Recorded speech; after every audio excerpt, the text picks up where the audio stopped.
Le pétrole qui est nettement reparti à la hausse après les coupes chocs de l'OPEP. L'OPEP+, bonjour Benjamin. Bonjour David. Benjamin Louvet, gérant matières premières chez Ophi Invest. Personne, a priori, n'a vu venir cette baisse surprise de la production de pétrole par les membres de l'OPEP+, 1,6 million de barils jour à compter du mois de mai, ce qui a fait bondir le baril près de 85 dollars hier. Pourquoi avoir pris comme ça tout le monde à revers sans prévenir? Alors d'abord, la baisse va être plus progressive que ça, David, parce qu'il y a une baisse qui a été annoncée par les pays de l'OPEP d'1 166 000 barils à compter du mois de mai. Et Et en 1,6 fait, en la septembre. Russie, voilà, à partir du juillet, parce que la Russie va prolonger en fait la réduction de sa production de 500 000 barils. Alors effectivement, ça a pris tout le monde de court, parce que le ministre du pétrole saoudien, Abdelaziz bin Salman, disait lui-même il y a encore peu de temps que la production resterait inchangée jusqu'à la fin de l'année. Quelles sont les pistes de réflexion? La première, évidemment, c'est qu'on a malgré tout eu une crise bancaire ce mois-ci et on a un resserrement monétaire de la part des grandes banques centrales qui font craindre un ralentissement économique et l'OPEP prend en quelque sorte une décision préventive de réduction de la consommation de pétrole. Alors ça n'a pas toujours été le cas par le passé pour une raison simple, c'est que l'OPEP avait des concurrents et essentiellement les pétroliers de schiste américains qui, lorsqu'ils baissaient leur production, pouvaient leur reprendre des parts de marché. Il se trouve qu'aujourd'hui, la production de pétrole de schiste aux États-Unis est contrainte par plusieurs problèmes.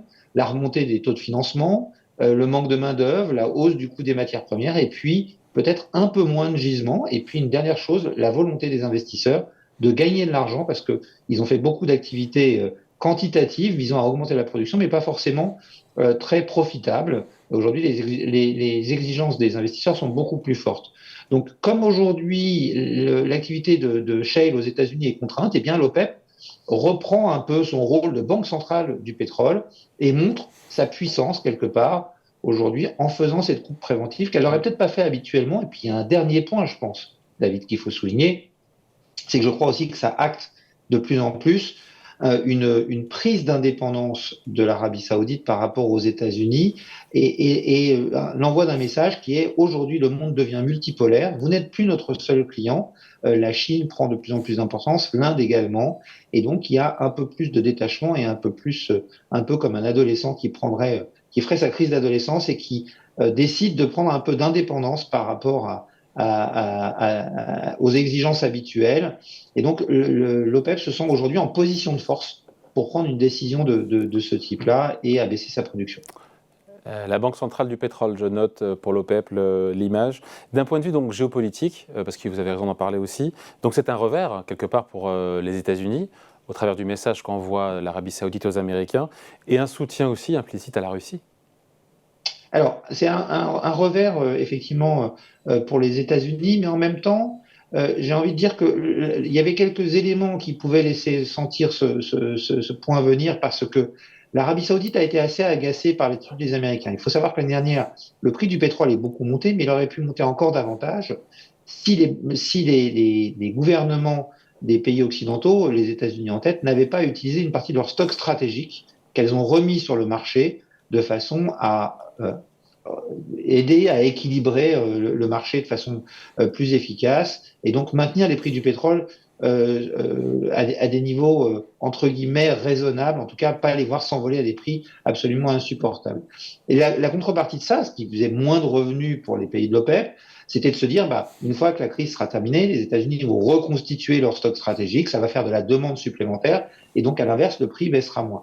Or, les États-Unis tardent à reconstituer ces stocks stratégiques, et il semble que l'Arabie saoudite le vit mal. Et puis, vous l'avez dit, effectivement, c'est pas forcément un soutien inconditionnel à la Russie. Là-dessus, d'ailleurs, l'Arabie saoudite a aidé l'Ukraine en envoyant des armes, elle aussi, au gouvernement ukrainien. Donc, c'est pas un vrai soutien ouvert à la Russie, mais l'Arabie saoudite a compris qu'elle avait un intérêt à travailler de façon extrêmement étroite avec la Russie. Leur association depuis quelques mois, voire même quelques années maintenant, se passe bien, ce qui n'a pas toujours été le cas par le passé. Mais aujourd'hui, il semble qu'il y ait clairement un terrain d'entente trouvé. Je rappelle qu'on parle avant tout de commerce et que les intérêts de l'Arabie Saoudite et de la Russie sur ce point sont clairement alignés.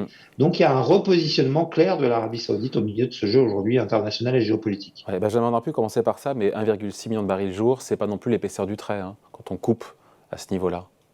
Non, c'est pas l'épaisseur du trait. Alors il faudra voir si les coupes sont tenues, parce qu'il y a déjà un certain nombre de pays qui produisent en dessous de leur objectif de production, donc ils n'auront peut-être pas besoin de réduire leur production davantage pour atteindre ces objectifs. Donc on parle plutôt d'une baisse qui pourrait être de l'ordre de 900 000 à 1 million de barils par jour, sans compter la Russie. Mais on parle de 1,6 million de barils, c'est à peu près 1,6% de la demande mondiale, hein, puisque on consomme environ 100 millions de barils par jour. Donc c'est loin d'être l'épaisseur du trait. Ça montre probablement aussi une certaine inquiétude sur la demande à venir et sur un possible ralentissement de la consommation pétrolière. Ouais, et demande de pétrole mondiale qui augmente aujourd'hui. Après, il y a ce risque, effectivement, cet impact du stress bancaire qui pourrait accentuer le ralentissement économique. Mais pour l'instant, je parle sous votre contrôle, la demande de pétrole mondiale augmente. Oui, et on devrait cette année, selon les estimations de l'Agence internationale à l'énergie et de l'Agence américaine à l'énergie, atteindre un nouveau record de consommation de pétrole. À très court terme, malgré tout, il y a un élément qui militait peut-être pour que l'OPEP abaisse sa production, c'est que la reprise chinoise a tendance à tarder un petit peu, et c'est peut-être une des inquiétudes qu'il y a eu de la part de l'OPEP dans ce mouvement qu'elle a mis en place. Oui, enfin encore une fois, si la demande de pétrole mondiale augmente bien comme prévu, et en fermant le robinet, c'est quasiment l'assurance que les cours du pétrole restent soutenus, voire aillent plus haut.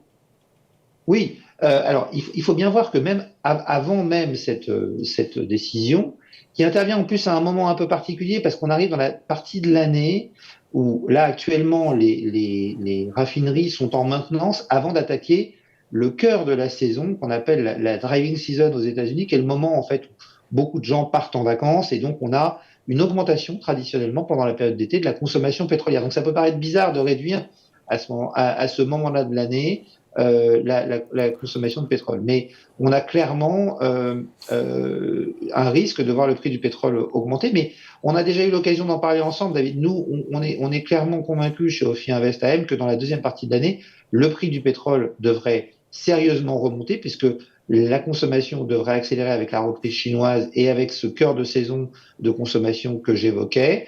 On a un manque d'investissement depuis plusieurs années dans le secteur pétrolier. On a des pétroles de schiste qui n'arrivent plus à croître aussi vite qu'avant. On attendait l'année dernière 1 million de barils de croissance de la production de schiste cette année. On n'était plus en fin d'année dernière qu'à 600 000 barils de croissance pour cette année, et on parle désormais de 300 000 barils. Donc on a une croissance de la production qui est de plus en plus difficile, avec une consommation qui continue à augmenter. On sait tous les deux comment ça se termine. Ça doit se terminer avec des prix du pétrole qui devraient se stabiliser quelque part aux alentours de 100 $ le baril, qui est un prix quelque part qui satisferait les pays exportateurs, et qui est un prix aujourd'hui avec lesquels les pays importateurs pourraient s'accommoder sur le moyen terme. Ouais, d'ailleurs, c'est un peu. Je me posais la question en préparant l'émission de savoir s'il n'y avait pas un message aussi caché de la part de l'OPEP sur un prix plancher en dessous duquel l'OPEP ne veut pas voir le baril descendre. Je me suis dit, 80 $, voilà, puisqu'on y était, on était à 75 $ le baril. Est-ce que c'est un objectif de cours est-ce que, l'OPEP a un objectif de cours caché qu'il ne dit pas? Et est-ce qu'il y a un seuil plancher en dessous duquel, à chaque fois, l'OPEP sera là pour, en tant que banque centrale du pétrole, faire le nécessaire pour que ça remonte? Alors, j'ai envie de dire que les deux questions sont liées. On va prendre d'abord, il y a un aspect fiscal. C'est que les pays de l'OPEP ont besoin d'un certain prix du pétrole pour équilibrer leurs comptes, compte tenu des recettes que ça représente, de la part importante que ça représente dans leurs recettes. Et là, on parle d'un prix aujourd'hui qui se situe quelque part entre 70 et 80 $ pour beaucoup d'entre eux. L'autre élément majeur, et c'est déjà l'argument qui avait été mis en avant lors de la première baisse qui avait été décidée en octobre dernier, c'est le ministre du pétrole koweïtien, qui est aujourd'hui le secrétaire général de l'OPEP, avait dit la sécurité énergétique a un prix. Aujourd'hui, je le disais, les investissements diminuent dans le secteur pétrolier, aussi parce que on sait qu'on va devoir faire une transition énergétique, et donc de moins en moins de personnes veulent investir dans le pétrole. Or, la demande, on l'a dit, augmente. Donc, il va falloir pousser ces producteurs à investir, et pour ça, il va falloir qu'ils aient une rentabilité qui soit très courte. Et donc, il faut des prix élevés du pétrole s'ils veulent pouvoir rembourser leurs investissements en 2, 3, 4 ans, qui est la période de visibilité qu'ils ont sur la consommation de pétrole. Donc, probablement, on va devoir s'habituer à vivre avec un prix du pétrole cher, quelque part aux alentours de 100 dollars. Et il est clair que les pays de l'OPEP, pour moi, ont un objectif de cours caché qui se situe quelque part entre 80 et 100 dollars pour être confortable dans les nouveaux investissements qu'ils pourraient être amenés à faire. Parce que, je le rappelle, quand on regarde les projections, compte tenu de ces impératifs de transition énergétique, les entreprises privées vont produire de moins en moins de pétrole dans les années à venir, et donc on va beaucoup compter sur l'OPEP, dont la part de marché devrait cesser d'augmenter dans les années à venir jusqu'à la fin de l'utilisation du pétrole. Donc, ce qui justifiera encore plus son titre de banque centrale du pétrole. Exactement. Je note l'expression. Merci beaucoup. Explication signée Benjamin Louvet, gérant matières premières chez Ophi Invest. Merci Benjamin. Merci David.